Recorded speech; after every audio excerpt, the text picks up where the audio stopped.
in financial services, customers need highly accurate data.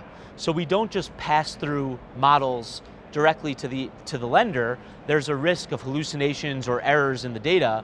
We layer in a series of industry-specific validations and checks to ensure the data is accurate.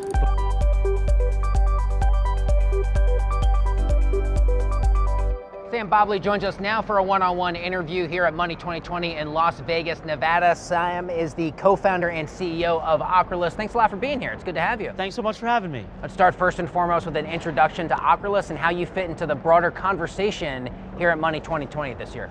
For sure. So Ocrolus is a vertical AI company that focuses specifically on lending. We help make the lending process faster and more efficient. Our software automates the underwriting process, and our specialty is small business funding and mortgage lending. What are the biggest opportunities in the small business funding ecosystem that you're seeing today? The biggest opportunity is to just get more small business owners funded faster. Historically, small business owners have had trouble accessing capital from banks. With the rise of cash flow based underwriting and fintech lenders, more Main Street businesses like pizzerias, nail salons, and florists are able to access capital faster, and we think that's a great thing for the overall ecosystem that Ocrolus is playing a small role in helping to facilitate. I'm sure you're in active communication with a lot of these small business owners. Tell me more about the pain points that they're experiencing trying to go to the larger institutions and undoubtedly facing a lot of challenges in doing so. For sure. So we are a B2B2C company in the sense that we communicate directly with lenders, and the lender's customer is the small business owner. So indirectly, we do service the small business owner. The two biggest problems that business owners have are speed and cost of capital. Going to a traditional bank, it's a slow process to get access to capital, and many smaller businesses don't qualify for those loan products. With Ocrolus-enabled underwriting, small business owners can get very fast decisions, often in 24 hours or less, in some cases even instant decisions, and they can get access to capital that they otherwise wouldn't have been able to obtain through a traditional bank.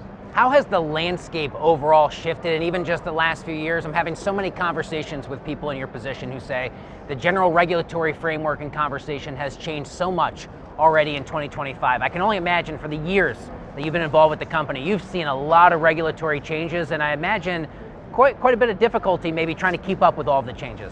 We've seen tremendous growth in this industry. I mean, we started in small business funding in about 2016, and over the last 9 years, the industry has really taken off. I think, if you look at the origination volume of industry leaders like Innova and PayPal, they're really able to distribute a large amount of capital to small business owners. More recently, we've also seen the rise of platform lenders like Shopify or Square, who have embedded capital experiences that might make it much easier for small business owners to access capital. So the ecosystem definitely is changing, and we're excited for continued momentum. In what ways are you using AI? I wouldn't be doing my job if I didn't ask you, but I'm sure in terms of the automated, maybe the client relationship directly, how are you leveraging the new technologies? For sure. So AI has been a fundamental part of Ocrolus' strategy since day one. Our core platform analyzes financial documents like bank statements, pay stubs, tax forms, and so forth. And we do that using a series of different AI technologies. So we build model orchestration technologies that allow us to plug and play the best available AI models for the task at hand. However, importantly in financial services, customers need highly accurate data. So we don't just pass through models directly to the lender. There's a risk of hallucinations or errors in the data. We layer in a series of industry-specific validations and checks to ensure the data is accurate before it's used for a financial decision. So one component of the AI stack is reading documents with over 99% accuracy. A second piece, which is very fascinating, is fraud detection. So fraudsters are getting more sophisticated. One negative of the new AI tools is it's easier to create fake documents, fake identities, and so forth, and our technology helps to combat that.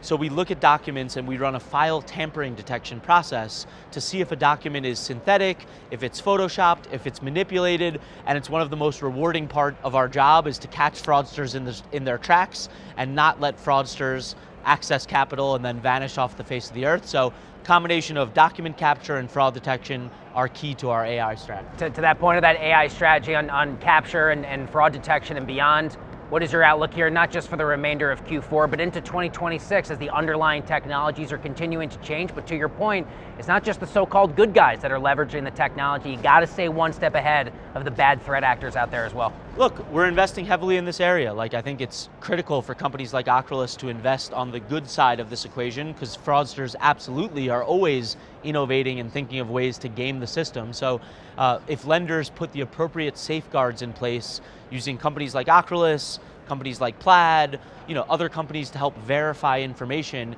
it helps to make it more difficult for fraudsters to get through the hoops. So that's the role in the ecosystem that we're trying to play. Sam Bobley, Ocrolus, thanks a lot for taking the time here at Money 2020. It's great to have you here today. Thank you so much, I appreciate it.